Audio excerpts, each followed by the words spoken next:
Pawn shops used to make sense. 50 years ago, they were one of the only places someone could walk in with an item and sell it or get a loan for it and walk out with cash. But today, the world around us has changed. The laws and regulations didn't. Yet, across the United States, pawn shops handle about 30 million transactions per year. That's millions of people turning to pawn shops because they have nowhere else to go. The pawn shop business model is frozen in time. It still carries the same greed that it had decades ago. Back in the 1950s and 60s, most people didn't have credit cards.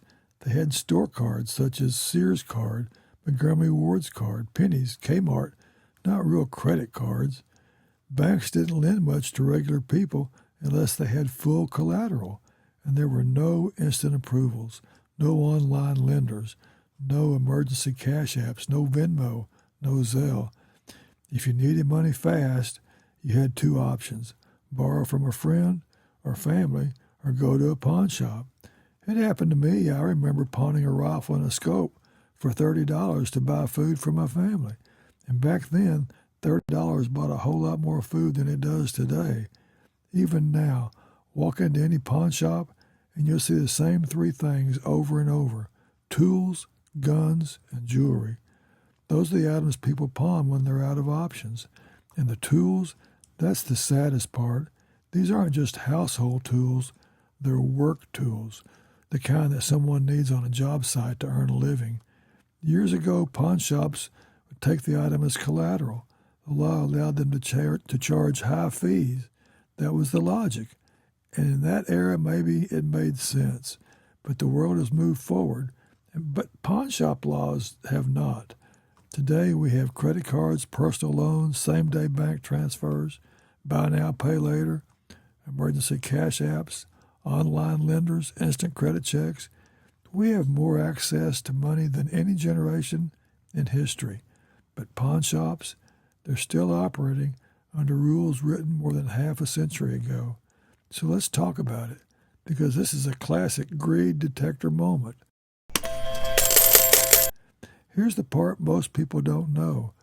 Pawn shops are not regulated like lenders. They're regulated under pawn statutes, not lending laws. That one classification changes everything, because pawn shops are technically holding your item in storage. They can legally charge 10% to 25% per month, storage fees, insurance fees, renewal fees, late fees. And because the loan is secured by the item, the law says this isn't a loan, it's a storage contract. That's the loophole. And it's why pawn shops can legally charge interest rates that would get a bank shut down in a heartbeat. And the high-end twist, today we even have a luxury version of the same old system. High-end pawn shops, ones dealing in Rolexes and other watches, for example, they operate exactly the same way, just bigger numbers. There's one I see online in Atlanta. I watch it because of the characters who walk in. Some are polite, some are very rude with an aggressive attitude, but the store gladly makes loans on Rolexes ranging from $1,000, $5,000 to over $100,000, and the loan rate, 10% per month, not per year, per month. No wonder they gladly do it, wouldn't you too? If someone pawns a Rolex for $50,000, they're paying $5,000 a month in interest. 5 months later, that's $25,000 in interest just to get their own watch back. And it's all perfectly legal, not because the risk is high, but because the laws are old. A $50,000 loan plus $25,000 in interest, that's $75,000 to get your watch back, or else just walk away, and it's theirs to keep and resell. That's not chump change, at least not in my world. The original logic behind pawn shops was simple. They were taking a risk by holding your item. But today, items are insured, items are stored in vaults, items are authenticated, items are tracked, they're photographed, they're logged into databases. The risk is lower than ever, but the interest rates are the same as they were in 1975 and even long before that.